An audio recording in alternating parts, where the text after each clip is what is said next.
Welcome back to the Group Practice Accelerator podcast, brought to you by Polaris Healthcare Partners, where we leverage decades of healthcare and business experience to drive growth in successful group practices just like yours. If you're a healthcare entrepreneur and you're interested in building, scaling, or exiting your group practice, you found not only the industry's leading resource for business education, but a team of trusted advisors dedicated to helping you achieve and exceed your goals. In short, the team at Polaris creates clarity, confidence, and results. I'm your host, Jamie Falasz, and the Group Practice Accelerator podcast is on the air. Hey everyone, thanks for joining me for this week's episode because we've got a great guest who's really going to get you thinking today. And I can't believe that we're well into February already. And our team has been all over the map, from our own clinical development course in our masterclass in Charlotte to another year presenting at CareStack Inner Circle recently, to a massive 3+ hour presence and a workshop at AADGP. And then next month, as you know, we're co-hosting an event for group practice leaders with Midmark, and Dwalker and the team have been speaking at some really great events already this year. So we're grateful to all of you that have joined us, and I wanted to take a moment to just say thank you. But if somehow you've missed us, you can always check where we'll be next by hopping over to the events tab on our website for more info. And there's still a little time to grab a seat at the Midmark event at the end of March. So, on to today's topic. We talk a lot about transactions on this show. Everything from guidance on how to position your business before going to sale, advisory on the sale itself, and even before all of that, how to build smartly and protect what you build, and how to align all that with a vision and your strategic plan you've created for your future, right? So, your life plan, and even though selling might not be in your immediate future, or maybe it is and you're thinking like to take advantage of changes in the market, everyone's plan has to include preparation for what their exit's going to look like, because one, nobody lives forever, and two, rarely does anyone want to work forever. So it's critically important to not only look at the front end of the transaction, which is very common, but that initial sale, and I'm air quoting, but we have to be equally diligent about what approach we take and how we look at the back end as well, meaning, what happens after the transaction, because there is just as much to examine on the tail end, especially considering that the tail end can extend on for some time, depending on the details of your specific exit and your contract, of course. And since I'm certainly no attorney and I don't even play one on TV, today's guest is going to guide us through some of the elements of a transaction that you need to be thinking about regardless of your timeline. He's an expert in the legal world, and he focuses on transactional work in the healthcare space, including dental, medical aesthetic, veterinary, and a whole lot more. So please help me welcome Justin Marti, founder and attorney at Marti Law Group, to the show. Justin, good to have you behind the mic. Yeah, thank you, Jamie. I'm excited to get going. All right. Well, welcome. So we'll just jump right into it. Why don't you tell our listeners a little bit about you and a little bit about Marti Law Group? So it's interesting. I think, most people look at legal as kind of this necessary evil, right? Of like, oh, I'm doing a transaction, I gotta hire a lawyer. And it's like, um, and so I think our take comes from my personal experience. So I do, of course, now have a law firm, right? And I have this complex sometimes where I'm like, "Yeah, I'm a lawyer, but and I think the but is I've been in the shoes of some of these sellers, and practice owners.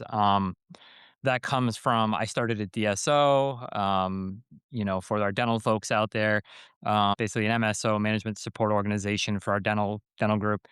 Started it, long before I knew what a DSO was. I partnered with a dentist in Boston in 2007 or 8. I'm dating myself. We started with one location, right? And I was managing, and I had this dentist who did dentistry, and we scaled this thing up across the Northeast. We got to 45 locations, and it was kind of this wild ride over 12 years. And we exited. We had a kind of the dream, right? The private equity exit, and after that, for some reason, I'm a sucker for punishment, I guess. I decided, what sounds fun would be practicing law. So I was in law school actually while we had the business growing, but not really planning on practicing. But what I kind of learned in our exit process, I think, is what pushed me to be like, you know what, there's a lot of blind spots in a transaction, especially life after the transaction. There's just so much I mean, I kind of was ignorant going into the process and didn't really know a whole lot about like what are reps and warranties and indemnification, like what are these terms that put me to sleep. And so now I always warn people like it's a legal talk, a legal podcast. So I apologize. I'll try not to be too, nerd out too much on the legalese, but they're also super important. And so having gone through our process, kind of having seen some of the things that come up after the fact, you get a payday, that's great, but, you carry with you liability still that I think I didn't realize at the time you carry. And, you can actually lobby for limitations on things. So that really pushed me to want to play in this space and represent. We represent buyers and sellers, but certainly for our sell side folks, have them think about some of the things long term, not just like how do I get the max, EBITDA valuation. And I think DeWalker and the Polaris team are very good at that. We want to take over from there and make sure you're protected, doc. So hopefully you keep that money. So long-winded kind of backstory as to how we got, where we are now and what our, why we focus on what we do. Yeah, because a lot of people don't start a group practice or DSO and then suddenly decide, "Hey, I think I'm gonna practice law." But that said, I can see how that would have given you some really specific and valuable insight to wanna go out there and protect people from, I hate to say themselves, but themselves, Yep. really. I mean, Yep. that's what it is Absolutely. because and that's not a dig on anybody, it's just you can't be expected to be all things in all situations. You can't be a legal expert and an amazing CEO or dentist at the same time. That's way too many hats to wear. So, Yeah. thank you, we appreciate your experience. Awesome. Awesome. Well, why don't we frame this in a 5 things you need to know kind of format? And we'll kind of look at maybe, what you need to be thinking about when you're selling your practices, organization, or even maybe part of it, right? Because sometimes it's not the whole thing. Yeah. Yeah, I think there's so much to consider and without, like I said, putting people to sleep, we try to really hone in on what are the key things that you might not know as, you're a busy practicing physician or practicing dentist that you're not really thinking about long-term exposure sometimes. Mhm. So we often work closely with the broker, with the sell side rep, and with the provider as kind of this team and CPA really as well to issue spot before we get too far down the road. Some of the terms that I've already referenced, right? Like representations and warranties. People are like, what are, reps and warranties? What is this? They're basically promises, promises that each side are making to each other. So you've got a 20, 30, maybe 40-year business. There's a lot of historicals there. There's, some great goodwill you've built, and there could be some skeletons in the closet. So, our job is, again, reviewing documents, sure. There's great AI out there, right? And now people are like, maybe I don't even need to hire a lawyer. So I think our value is not in so much drafting the documents, but digging into this and like being an advocate for the doctor, for the seller in this case. And so reps and warranties are these promises they're making to the buyer. What does that mean? Are there any outstanding liabilities? Back taxes, stuff happens, right? When you've had a practice long enough, compliance issues. Did you get a slap on the wrist from, the dental board at one point in time? I always tell folks like they get nervous to disclose things to us, and I let them know we're number one, we're obviously not here to judge you, but we just want to stay ahead of it because the buyer will probably find out one way or the other, when they do their diligence. So, like, let's just disclose these things that happen. Again, when you see thousands of patients, stuff will come up, and that's okay, doc, but let's just get ahead of it, frame the story kind of correctly, as to what happened. Did it get resolved? So, we want to kind of go through that backstory a little bit and make sure we understand here's the promises you're making to this buyer that you're legally going to be bound to, so if something gets uncovered later on, they're going to come back and say, hey, seller, you kind of told me this tax situation was handled. It looks like it's not. And again, those are things that I just didn't know, right? Like when I was going through my process. And then it actually plays into the next thing, which is indemnification.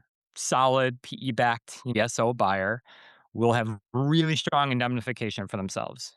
And really any buyer, they're again, the practice has been around 20, 30, 40 years. Stuff happens. They want to make sure they're protected from things that could come up after the fact, right? A claim gets filed from something 3 years ago, right? A patient decides, you know what, today is the day I'm going to, go after Dr. Jamie. So the buyers obviously want to be protected and they want the seller to indemnify them or protect them. But oftentimes the it's not mutual, right? So the seller doesn't have the same protection. So if we're representing sell side, we're like, okay, great buyer, we get it. At the same time, we want to be protected from stuff that happens after you take over. Right. So, again, and this was a big piece with us that I just didn't think about. I'm like, we sold, hands are clean, this is Yeah. great, let's move on. And Yeah, it's next not thing you know, often. It's just a mic drop and you're like, "Well, I'm out." right, You really have to know what you're guaranteeing people from both right. sides, like you said. Correct, correct. And we've had situations where I always get nervous. Like I love our clients, right? But when I hear from like a doctor who sold, and like a year and a half later, I see their name on my email and or my my phone ringing, I'm like, oh, boy, this might not be a good thing. So we want to work through that. And then probably the last thing I'll say about what we try to do to mitigate some of this exposure is we use something called like a cap or a basket. Very technical. Like again, trying not to put people to sleep, but really it's a limitation on your exposure. So we'll get an off or a purchase agreement, right, from a DSO or from an MSO buyer, and they want the liability to kind of be uncapped, right? So I get it. A claim gets filed against the MSO or the DSO. They want to be able to go, well, doctor, this happened when you owned it. You got to be on the hook with us. So we try to put some limitations on that, right? So again, when I sold, we didn't have a very strong, we didn't really have any sort of cap.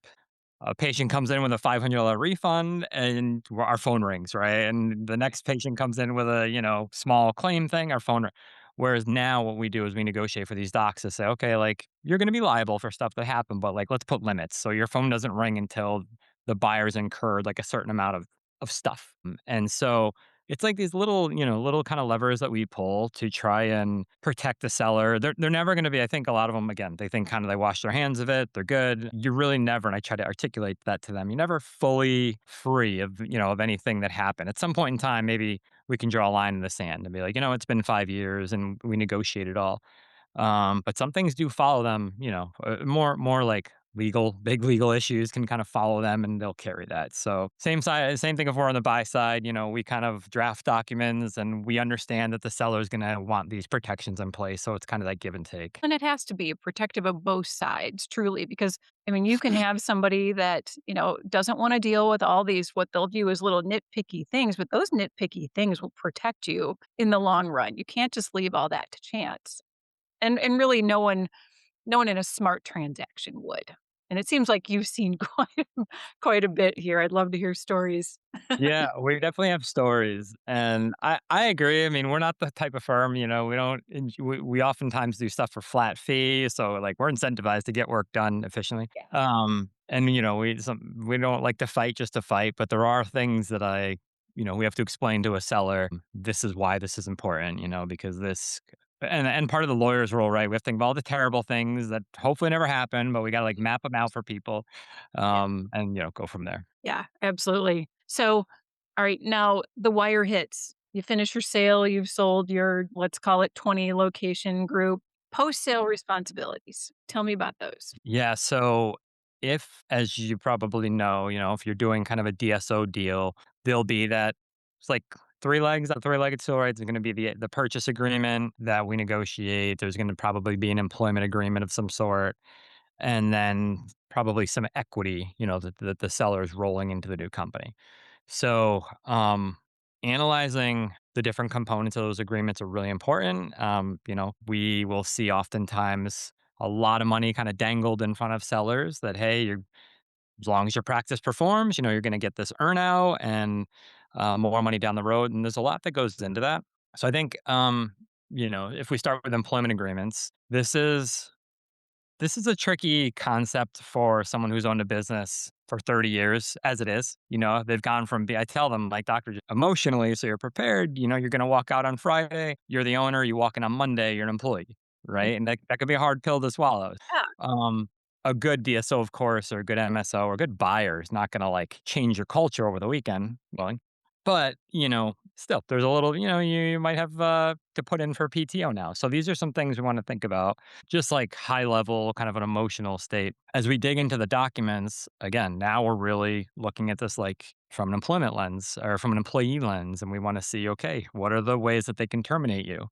Um, for kind of, we said for cause, right? Like bad actor stuff versus Justin came in this quarter zip that we didn't like today and we think we want to let him go. So we really get into the weeds on that. And both sides, how can the doctor decide to walk away and do they leave all their equity on the table?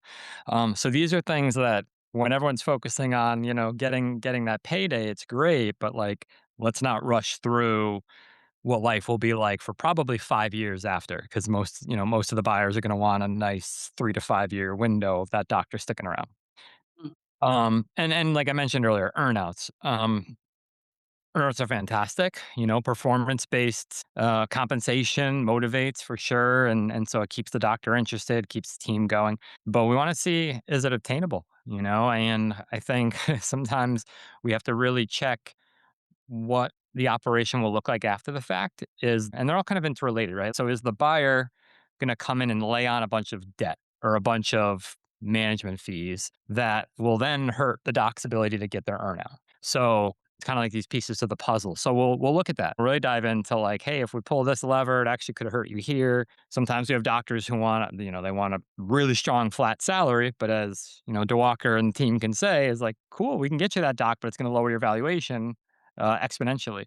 So we kind of work through those things. Again, we're not brokers. I always say like, sure, let's grab Right. the advisor to make sure that like everyone stays in their lane. And probably a final thing to touch on, again, life after the wire hits is the restrictive covenant. As people know, and when I say that, I mean non-competes, non-solicitation stuff. It's one of the most hotly contested issues across the country in employment law. It's a little different. I try to tell folks like there's your non-compete in the context of your employment when you're working for the buyer. There's also your non-compete for selling your practice, right? And like the law looks at these things very separately. So there's a lot more restriction on in some states, California, non-competes are unenforceable. Massachusetts, they're unenforceable against physicians. Like we work in 50 states, so we try to keep track of all the things that are happening. But in most states, they're enforceable if they're reasonable, which is like the most like arbitrary lawyer term you've ever heard. Like what is Yeah, that's a reasonable? little gray. Little gray, yeah, and we love gray, right? Because 'Cause we're like, "Oh, it depends."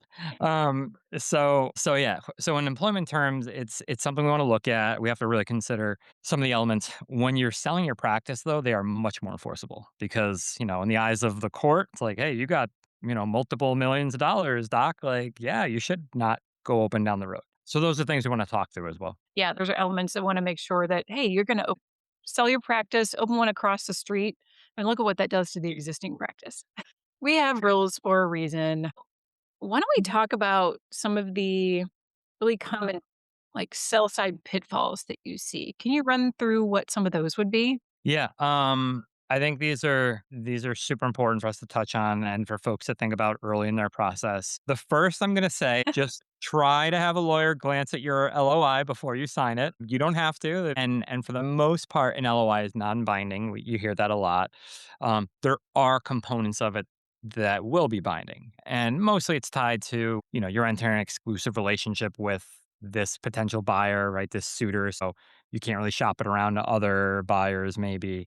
Confidentiality, you're gonna share stuff that I mean, that works to a seller's advantage, but, there are some things you're gonna be bound to.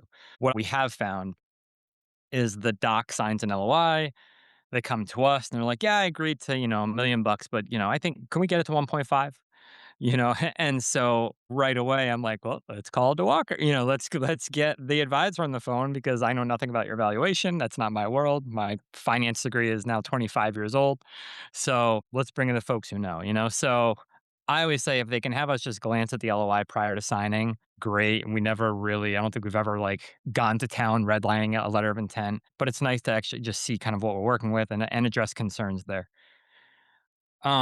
Corporate structure is something I'm seeing more of. Corporate structure issues, I guess, is something I'm seeing more of lately, particularly as we work with larger groups. So if we have a multi-location practice, a dental group or med spa group that's selling to, to a PE backed organization, sometimes it can be sloppy, right? It can be there's like this cap table of owners here and over there. There's like, different owners and it kind of funnels up. Sometimes it's like a pseudo DSO structure. So looking at that early or having your legal team look at it early, I think is pretty important because we've actually seen some deals as of late where they kind of dinged the seller a little bit for, the cleanup they were going to have to do, they being the buyer. right? So they're like, "Doc, we love your practice. This is great. Unfortunately, it's a mess, and we've got to do some cleanup." So they actually, knocked them down a little bit as far as evaluation, which I was really surprised to see. But I think it could have been avoided if we just kind of early on looked at it together with the client and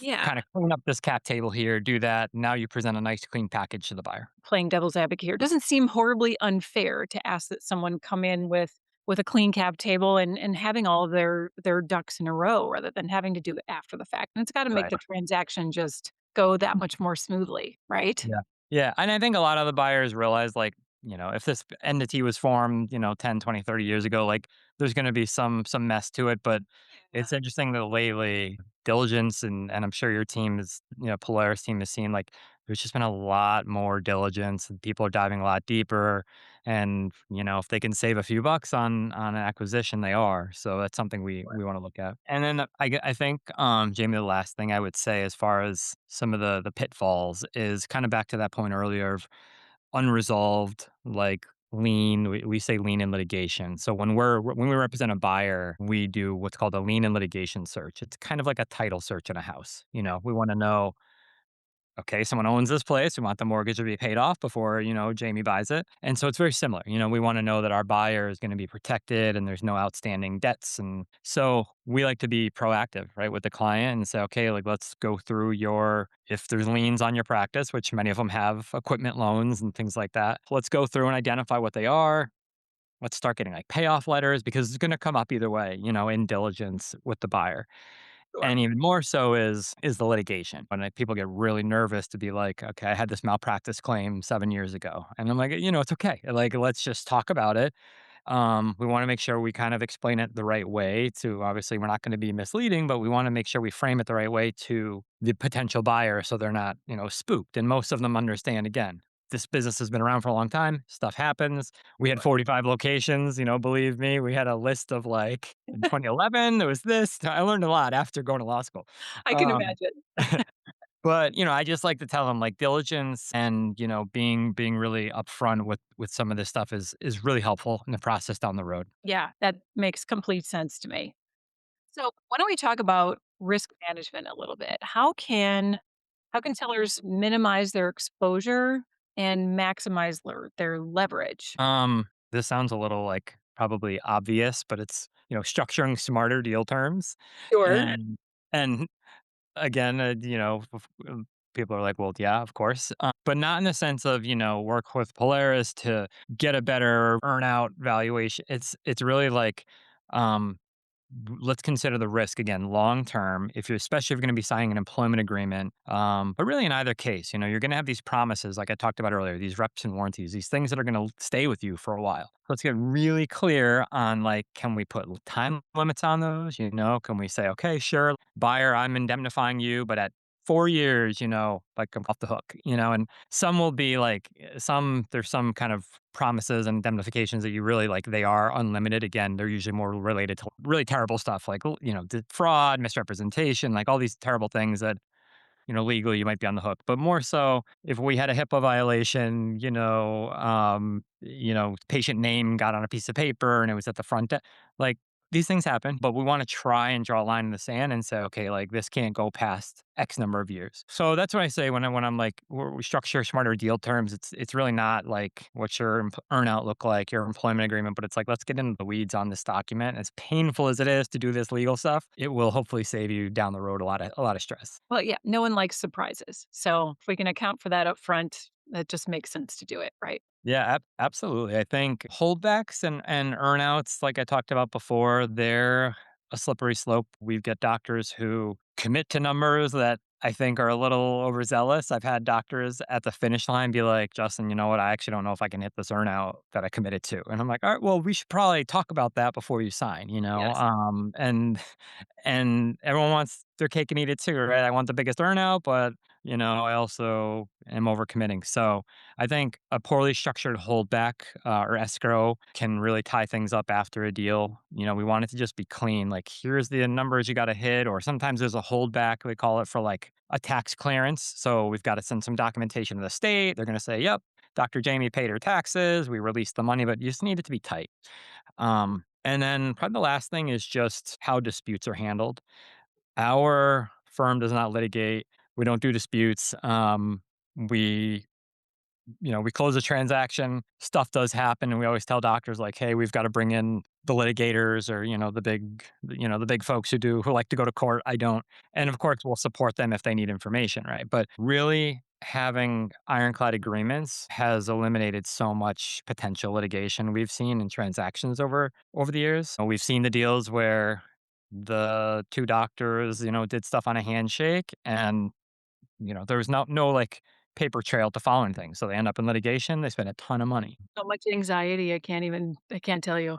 Even still, we have deals we do where the other side won't get an attorney. And I'm like, sure, like, because then I would probably, it's really awkward for us actually. It ends up being a lot more work. So really having ironclad indemnification provisions as much of and there's a fine line too. I mean, you don't want to go back and forth with the other side with the whole documents read and, it takes months to close. Like there's got to be a give and take. But we try to identify with our clients, like, what's your biggest risk up front? What's most important to you? Let's pull at those levers. Yeah, I mean, legal is, like I said, it can be an interesting endeavor, painful for a lot of the docs, but we try to make it as painless as we can. Well, and that's really what you're doing is removing pain from your future state, right? So accounting for all of those things, even if it's in a 60, 70-page operating agreement, just to answer all those questions that could come up. I mean, I know that aggravates most people, but being a Yeah, former paralegal, I love these things. I know. The what if situation that, may never happen, but it has. So why don't we just prevent it from happening again? Yeah, Makes perfect sense in my brain, but yeah, yeah. You might be in the minority, but I agree I with think you. it So. might be. Yeah, I've been told that before, like, you're way in the weeds." I'm like, "But am I? Am I Yeah, really?" Well, Justin, thank you so much. This has been a great chat with you. If our, listeners wanna get in touch with you, what's the best way to do that?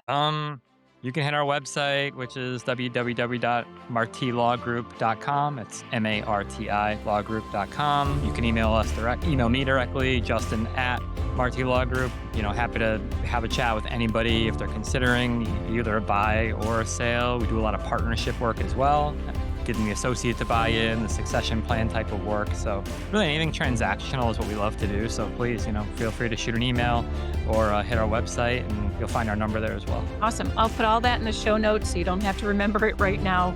But we appreciate you coming on the show so much. Thanks for being with us here today. Thank you. This is great. And as always, if you'd like to schedule some time to learn about any of Polaris Expert Advisory Services, or maybe there's a topic that we haven't covered that you want to hear about, you can send us an email to info@polarishealthcarepartners.com, or you can reach us by visiting our website at polarishealthcarepartners.com. Go up to the upper right and click that Contact Us button, and we'll get back to you just as soon as we can.